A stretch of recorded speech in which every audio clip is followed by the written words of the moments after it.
โอ้สวยมากเลยค่ะชุดสีชมพูหวานหวานมาจากไหนกันบ้างคะเนี่ยแม่แม่พ่อพ่อทุกคนเลยนะคะ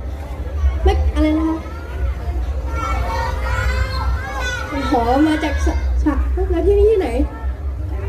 แล้วที่ก็ฉะเชิงเทรา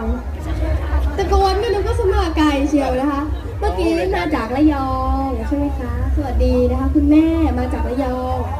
มีพวงมาลัยด้วยเที่ยวหมูมาด้วยเหรอคะวันนี้สวัสดีค่ะเนี่ยก็เนี่ยดังกว่าหนูแล้วมาหน้าเวทีไม่ได้เลยนะถ้าเกิดใครเห็นเฮียหมูแล้วหนูเรียกว่าอะไรนะคนก็จะกรี๊ดกราร์ดกันนะคะพี่เมลพ่อต้องใส่แบบว่า